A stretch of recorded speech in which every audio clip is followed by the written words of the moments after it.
The wind has calmed down dramatically, and it's really quite a nice little spot here, so I'm going to have lunch. And I'm deciding, should I have it over here? There? I just don't know. Too many options. Way too many options. Don't see any antelope right now, but they're all over the place, and they're always about 100 yards away. So, oh, except for this morning, I forgot to mention that I missed an awesome opportunity to photograph a group of really juvenile antelope that were crossing the Sweetwater River right when I was coming around a corner, and I went back to get my camera gear, but they had already taken off, and it would have been a really cool photograph, but didn't happen. But most of the antelope that I see out here are, like I say, 100 yards away, a little too far to get a photograph, but they're all over the place, and haven't seen any wild horses yet, but they're out here as well. So I think I'll have lunch right there. Fortunately, only about 2% of the trail is still in snow, because it's a real mushy kind of snow, and I have to pull the buggy backwards and kind of just mush like a mule, and takes a long time. So, but it's not raining, not a raindrop all day. It's supposed to rain most of the day, so I lucked out on that one. And there's another horizon right over the edge here, so that's where I'm headed. The unrelenting wind just knocks all these posts down. So, I shouldn't say all of them, but probably about half of them.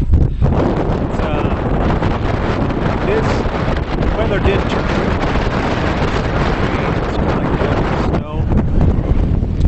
It's pretty miserable, to be honest. But I'm hoping that get down into a draw. When I set up my camp last night at about 7 o'clock, it was blowing icy snow a little bit, but nothing was really sticking. And then by about 8 o'clock it started sticking, and snowed until, I don't know, 10 o'clock or nothing. Somewhere thereabouts. So look what we got today on the Great Basin. We got ourselves some mid-May frosting covering the Great Divide. The buggy made it.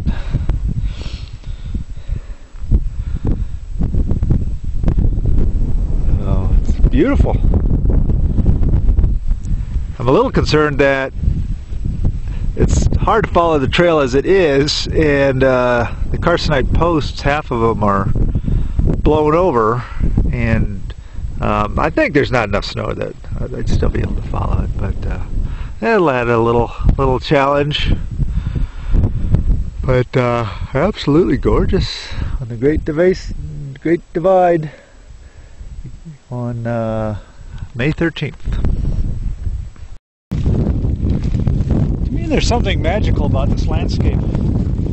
It's just remarkable to me to think that there's still areas in the lower 48, the United States, that is this seemingly remote.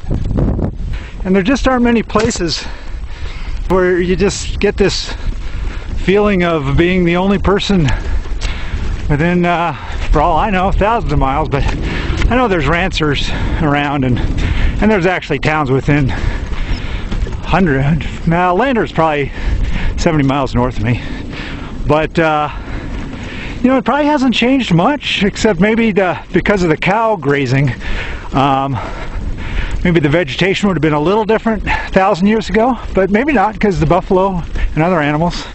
So it's really not much different than when, certainly when the settlers took their wagons across South Pass. This is what they would have been looking at. And I think they would have been grateful for this day. It's a beautiful, cool day out on the Great Divide. telephotoed in as far as I can go, and I know it's a pretty minuscule little photograph of some antelope way off on the horizon there. But there's a herd that's going up that hill there, and I'd love to get some better photographs of them, but they're always at a distance. And but they're like a lot of animals I've noticed in that they're shy but curious. In other words, they'll take off and run for a long period of time, but then they'll often stop and then stare from quite a long distance away just to see what the heck that thing is way off in the distance, being me. And now they're just running along the horizon, and that's a very common scene here along the Great Divide. And it's just it's reassuring to see how many antelope, what a large population there is that's out here. When I was a kid, I don't remember the antelope being anywhere near this populous, so I think it might be like the deer and bald eagles and beaver. There's a lot of animals that are making good comebacks, population growth, and so that's reassuring. It's nice to know that not everything is bad. And I'm in an area called the Coyote Gulch, and the gulch just goes for a number of miles, and it's just very pleasant walking right now. No wind, so I'm loving it.